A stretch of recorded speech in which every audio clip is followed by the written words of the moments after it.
ngarang se khoi World Indigenous Day 2025 ki thorom se pangthokre adubu tongan organization kya na sila kanda khogi city convention at tongan mafam singda khogi hariba thorom se pangthokpa koina suting nazare but laiba pose khogi headlines oina phongrakpa pausing da suhaiba tare masida khogi nagalu chingba singse khoi uba fangki da bangarangi function da duga thadaugi drive ki di yauki bagi porang khasule aduga koigi lairiba conflict si jo koigi illegal immigrants na tholakpa oiduni aduna maramor kanda koi illegal immigrants hana khandokpa duga indigenous world indigenous day gi thorong di pangthokpa adubu indigenous people sing se koigi indigenous tribes sing aduga indigenous koi community sing se koigi punsin bagi potsi ngam da bagi potam khak leiba maram duna koigi tongan ba intellectual sing sina so koigi indigenous people sing koigi yal homi sing se hana khomje lausi hauzik ki matam se head over gumbani adu hausi ki matam sa koigi indigenous people sing akoi yal homi sing se punsin bangam ta daraga de koigi punsin bangam punsin beda khara wagan haba wafam su phone to ki besu leire adu ka koigi maroina koigi thoiba conflict si da koigi maidei sing habi tare koigi leiri base hausik koigi yamna maming leira ba intellectual amna phone to ki besu koigi maidei sing sa koi protection je hausik bi hauda daraga di koi mut ki be yaba ki poram khak leirem si mut ki daraga de koi thiba phangda ba ki poram khak su lakhani awa phone khak su to pudai kama having is I'm dancing. The same machine some the drink I was from the hand Tamzage. I quite yam the maru with Kudima. Yes. I quite a see them mixing on Pangtokum Lai. That's a World Indigenous Day. Now, Machikatagi one at Tanako, the one of my Amma quite Pangtok Lai, at all singing with me and Pangto, Highlight Katana, Mitugut and Jingdana, no Minumikatan in Ching, but Palanto would not equate Amatuna, Punsun got over port of home to what Taboxing to the Maru, but Tabok Tromsing to the Taudabanina City, I quite not having labor, say, Kak Machigi, like Toposi, Machina, equate Nasi Maningalan Bani, the Muki Biabani, Hibasi Lalo, and Itas and Hamba Taming. The same Malium Goiba, Indigenous Day. Ngarang Manipur the Pangto it one from sing that one lu organization CSO Mayama Monaco. At the Pangtokumatam da equate sing the Masi, Handomatam the cry the Pangtoki, Haimatam da equate the sing the America Congress Magi federal holiday allowed to 1934 the Amaka equation mina Magi mistreatment of Italian Mayama American sing American Congress Togi report to the Amaka Toki Amaka Lako. Other international when Nasi Pangtok was Equina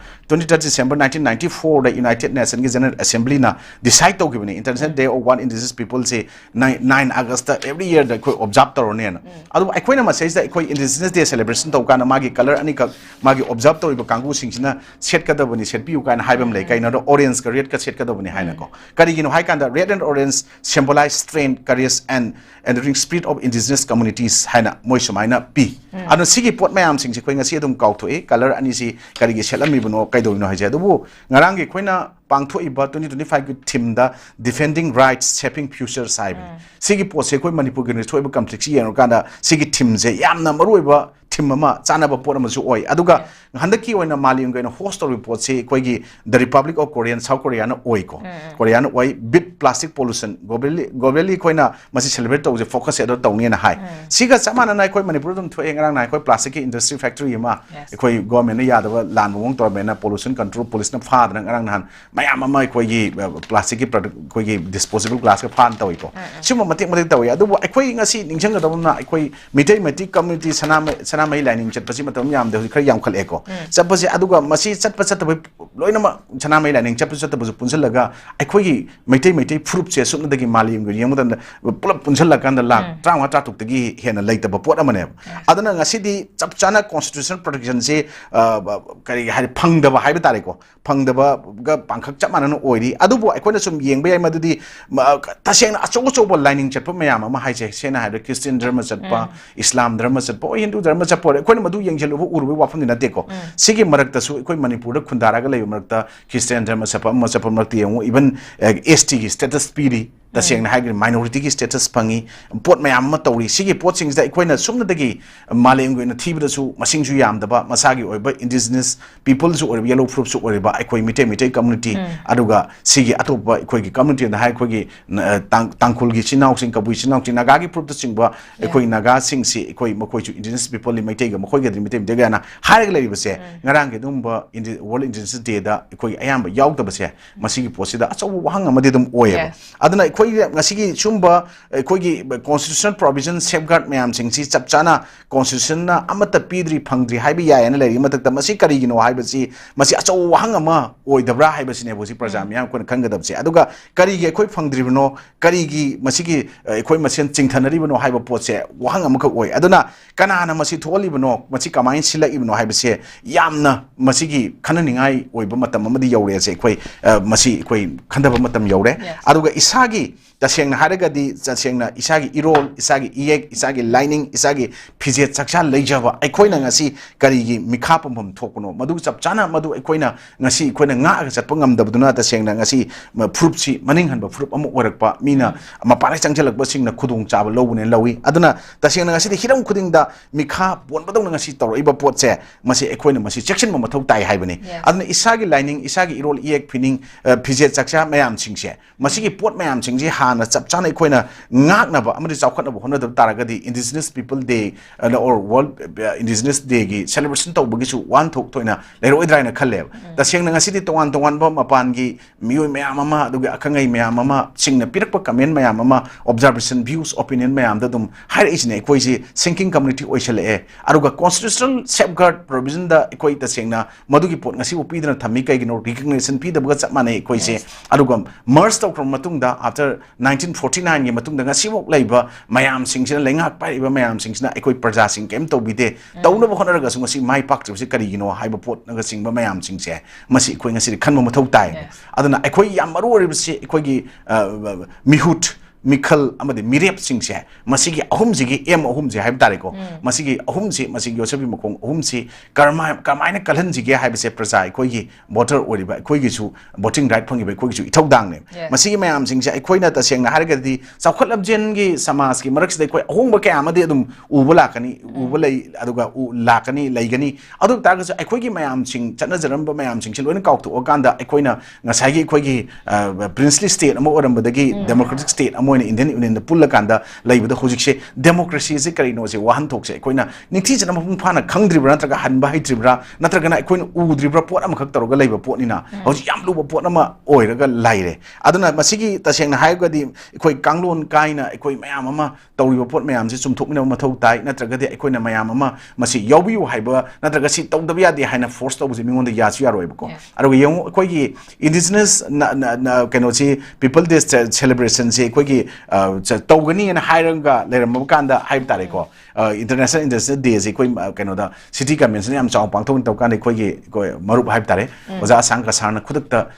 UNC de pressure la ena toki base masi kari gino haiba chaw wangam la adu tagde koi swaida masigi manungda kari hidden is na laiba chano indigenous people day celebration tawbu yadri yaraktri maram na kari gino haiba question sing la yawbu yadri kari gino kari gi participate tawroi dabuno adu leiba ki idea manipur gi apnum saktam ngak kono kono ba matamda ngasi ikona yakti basina kari gino haiba pochine ala dagadi aikoi ngasi mi supna dagi lak trang ata to khotang leiba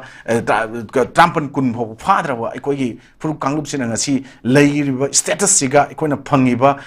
kano jakthung sing natraga constitutional kano gi protection phangbi harbisi kamaina phangani na honaga da basida aikoi isa isa gi lobum thokpa responsibility thodang sing si longnarak tabduna ngasi de ikoi tongan jaba wahi wata propaganda mayam ama media da kaida ma tholuk pataraga sunga se khoi tasengna nathaidunu leiba thawk throm mayam amana ngasi de khoi phangan na khali aduna maru oina khoi punsinduna hai tare khoi gi tawfam thokpa maru oiba thawk throm sing se khoi adumak nathaidunu leiba se kalaga sapse chatna khoi tawminaba punsana bamne mathau tai punsana dri phawbudi khoi tasengna haragadi paikhatningi ba tawningi ba thawk khudimak khoi mai pha oi aduga khoina defending right shaping future and a World Indigenous Day gi 2025 gi theme che masigi pot che defending right shaping future se karam kanda ngamgani ekoi gi hai matam da masigi pot mayam ama se ekoi apun bagi pangal je sangat mina dragadi ekoi chokhaiba tokhaina taba aina tawba aina khanmana chumena chatnaba asigi pota la agadi masi kaidong edo mai pa oi adana ekoi hana khwairi maru oibadi masigi di mathau tai adana ekoi amuk ꯃꯛꯁꯨ ꯑꯩꯈꯣꯏꯅ ꯍꯧꯖꯤꯛ ꯁ꯭ꯋꯥꯏꯗ ꯃꯅꯤꯄꯨꯔꯗ ꯑꯩꯈꯣꯏꯅ ꯀꯔꯤꯒꯤꯗꯃꯛꯇ ꯑꯩꯈꯣꯏ ꯏꯁꯥꯅ ꯏꯁꯥ defend ꯇꯧꯕ ꯉꯝꯗꯦ ꯏꯁꯥꯒꯤ ꯐ꯭ꯌꯨꯆꯔꯁꯦ ꯃꯁꯤꯒꯤꯗꯃꯛꯇ ꯁꯦꯞꯄꯤꯡ ꯐ꯭ꯌꯨꯆꯔꯁꯦ ꯀꯔꯤꯒꯤ ꯉꯝꯗ꯭ꯔꯤꯕꯅꯣ ꯉꯝꯗꯕꯒꯤ ꯃꯑꯣꯡꯗ ꯂꯥꯛꯏꯕꯅꯣ ꯍꯥꯏ ꯀꯥꯟꯗ ꯍꯧꯖꯤꯛ ꯌꯨꯅꯤꯌꯟ ꯒꯣꯔꯃꯦꯟ ꯑꯃꯗꯤ ꯁ꯭ꯇꯦꯠ ꯒꯣꯔꯃꯦꯟꯒꯤ ꯑꯅꯤꯒꯤ ꯃꯔꯛꯇ ꯀꯝꯃꯨꯅꯤꯀꯦꯁꯟ ꯒꯦꯞ ꯂꯩꯔꯝꯕ ꯌꯥꯏ ꯅꯠꯇ꯭ꯔꯒ ꯂꯩꯔꯝꯗꯕ ꯌꯥꯏ ꯑꯗꯨꯕꯨ ꯌꯨꯅꯤꯌꯟꯅ ꯁꯦꯟꯇꯔꯅ ꯇꯁꯦꯡꯅ ꯍꯥꯏꯔꯒꯗꯤ ꯉꯁꯤꯗꯤ ꯃꯄꯥꯟꯗꯒꯤ ꯆꯪꯁꯤꯜꯂꯛꯏꯕ ꯏꯟꯐ꯭ꯂꯛꯁ ꯇꯧꯁꯤꯜꯂꯛꯏꯕ ꯑꯩꯈꯣꯏꯒꯤ ꯄꯥꯔꯇꯤꯀꯨꯂꯔꯂꯤ ꯉꯁꯥꯏ ꯊꯥꯗꯧꯅꯁꯨ ꯀꯨꯀꯤ ꯍꯥꯏꯕ ꯄꯣꯠꯁꯤ ꯂꯩꯇ꯭रे ꯍꯥꯏꯕ ꯇꯥꯔꯦꯀꯣ ꯑꯗꯨꯕꯨ ꯀꯨꯀꯤ ꯍꯥꯏꯅ ꯃꯁꯥꯒꯤ ꯑꯗꯨꯒꯨꯝꯕ ꯄꯣꯂꯤटिꯀꯦꯜ ꯄꯥꯋꯔ ꯕꯥꯔꯒꯦꯅꯤꯡ ꯇꯧꯕꯗ ꯁꯤꯖꯤꯟꯅꯔꯤꯕ ꯇꯔꯝ ꯑꯦꯗꯃꯤꯅꯤꯁꯇ꯭ꯔꯦꯇꯤቭ ꯀꯩꯅꯣ ꯍꯥꯏꯅ ꯉꯁꯥꯏ ꯃꯃꯥꯡ ꯊꯝꯖꯈꯤꯕꯗꯣ ꯃꯗꯨꯒꯤ ꯄꯣꯠꯇꯨꯅ ꯑꯦꯗꯃꯤꯅꯤꯁꯇ꯭ꯔꯦꯇꯤቭ ꯑꯝꯕ꯭ꯔꯦꯂꯥꯁꯦ ꯃꯈꯥꯗ ꯇꯧꯔꯛꯏꯕ ꯀꯥꯡꯕꯨꯁꯤꯡꯁꯦ ꯆꯨꯝꯕ ꯅꯠꯇ꯭ꯔꯒ ꯂꯥꯟꯕ ꯃꯁꯤ ꯏꯊꯅꯤꯛ ꯅꯠꯇ꯭ꯔꯒ ꯇ꯭ꯔꯥꯏꯕꯦꯜ ꯅꯦꯝ ꯑꯃ ꯅꯠꯇ꯭ꯔꯒ ꯀꯨꯀꯤ ꯍꯥꯏꯕ ꯇꯥꯔꯝ ꯁꯤꯖꯤꯟꯅꯔꯀꯥꯟꯗ ꯃꯈꯣꯏꯒꯤ ꯃꯈꯥꯗ ꯑꯦꯅꯤ ꯀꯨꯀꯤ ꯇ꯭ꯔꯥꯏꯕꯀꯤ ꯃꯈꯥꯗ ꯂꯥꯛꯄ ꯄꯣꯠꯁꯤꯡꯁꯦ ꯔꯤꯀഗ്ꯅꯦꯁꯟ ꯅꯠꯇ꯭ꯔꯒ ꯑꯌꯥꯕ ꯁꯦꯟꯇ꯭ꯔꯦꯜ ꯒꯣꯔꯃꯦꯟꯠꯅ ꯄꯤꯔꯀꯥꯟꯗ ꯁꯨ ꯁꯥꯏꯟ ꯇꯧꯔꯤꯕ ꯑꯃ ꯇꯧꯔꯤꯕ ꯃꯌꯥꯝꯁꯦ ꯑꯗꯨꯝ ꯃꯈꯥ ꯇꯥꯅ ꯑꯦꯛꯁꯇꯦꯟ ꯇꯧꯕ ꯇꯧꯗꯕꯒꯤ ꯅꯠꯇꯅ ꯍꯧꯖꯤꯛ ꯆꯠꯅꯕꯒꯤ ꯃꯑꯣꯡꯗ ꯑꯗꯨꯝ ꯂꯩꯔꯀꯥꯟꯗ ꯃꯈꯣꯏꯒꯤ ꯑꯝꯕ꯭ꯔꯦꯂꯥꯁꯤꯒꯤ ꯃꯈꯥ ꯇꯧꯔꯛꯄꯁꯤꯡꯁꯦ ꯁꯦꯟꯇꯔꯅ ꯌꯥꯕꯅꯤꯅ ꯉꯁꯥꯏꯒꯤ ꯁ꯭ꯇꯦꯠꯀꯤ ꯂꯩꯖꯔꯤꯕ ꯏꯟꯗꯤꯖꯤꯅꯁ ꯄꯤꯄꯜ ꯃꯌꯥꯝꯁꯤꯡꯁꯤꯗ ꯑꯋꯥꯕ ꯃꯌꯥꯝ ꯑꯃ ꯃꯥꯌꯣꯛꯅꯔꯕ ꯑꯩꯈꯣꯏ ꯃꯁꯦꯜꯒꯤ ꯃꯔꯛꯇ ꯑꯃꯅ ꯑꯃ ꯌꯥꯟꯁꯤꯟꯅꯕ ꯍꯥꯠꯇꯣꯛꯅꯕ ꯑꯗ ꯌꯦꯡꯁꯤꯟꯅꯕꯒꯤ ꯄꯣꯠꯁꯦ ꯍꯦꯟꯅ ꯉꯁꯤ kitchen politics divide and rule politics ꯃꯌꯥꯝꯁꯤ ꯇꯧꯔꯀꯥꯟꯗ ꯉꯁꯤ ꯂꯥꯛꯄꯗꯒꯤ ꯑꯩꯈꯣꯏ ꯑꯋꯥꯕ ꯃꯌꯥꯝ ꯑꯃꯁꯨ ꯃꯥꯌꯣꯛꯅꯕꯅꯤꯅ ꯂꯧꯗꯕ ꯉꯝꯗꯦ ꯑꯗꯨꯅ ꯁꯤꯒꯨꯝꯕ ꯃꯌꯥꯝꯁꯤꯡꯁꯤ ꯑꯩꯈꯣꯏ ꯈꯪꯅ ꯑꯩꯈꯣꯏ ꯑꯃꯠꯇ ꯑꯣꯏꯅ ꯂꯦꯞꯃꯤꯟꯅꯕ ꯃꯊꯧ ꯇꯥꯏ ꯇꯁꯦꯡꯅ ꯃꯁꯤꯒꯤ ꯂꯦꯞꯃꯤꯟꯅꯕ ꯑꯗꯨꯒ ꯑꯩꯈꯣꯏ ꯄꯨꯟꯁꯤꯟꯃꯤꯟꯅꯕ ꯃꯇꯝꯁꯤ ꯌꯧꯔꯕ ꯃꯇꯝꯗ ꯃꯥꯂꯦꯝꯒꯤ ꯑꯣꯏꯅ ꯆꯞ ꯃꯥꯟꯅꯕ ꯄꯣꯠꯇ ꯑꯩꯈꯣꯏ ꯁꯛꯁꯨ ꯈꯦꯠꯅꯔꯒꯁꯨ ꯑꯩꯈꯣꯏ ꯕ꯭ꯂꯗ ꯃꯆꯨꯁꯤ ꯆꯞ ꯃꯥꯟꯅꯩꯗꯅꯀꯣ ꯁꯨꯃꯥꯏꯅ ꯃꯁꯤꯒꯤ ꯄꯣꯠꯁꯦ ꯑꯩꯈꯣꯏꯅ ꯏꯁꯥꯒꯤ ꯀꯜꯆꯔ ꯏꯁꯥꯒꯤ ꯑꯥꯏꯗꯦꯟꯇꯤꯇꯤ ꯏꯁꯥꯒꯤ ꯂꯣꯟ ꯏꯁꯥꯒꯤ ꯌꯦꯛ ꯏꯁꯥꯒꯤ ꯐꯤꯖꯦꯠ ꯂꯩꯇꯦꯡꯁꯤ ꯆꯞ ꯆꯥꯅ ꯑꯩꯈꯣꯏ ꯉꯥꯛꯅ ꯆꯠꯂꯛꯄ ꯃꯇꯝꯗ ꯏꯄꯥ ꯏꯄꯨꯁꯤꯡꯒꯤ ꯂꯤꯛꯂꯝ ꯃꯈꯣꯏꯒꯤ ꯈꯣꯡꯒꯨꯜ ꯂꯤꯕ ꯑꯃꯗꯤ ꯑꯩꯈꯣꯏ ꯏꯁꯥꯒꯤ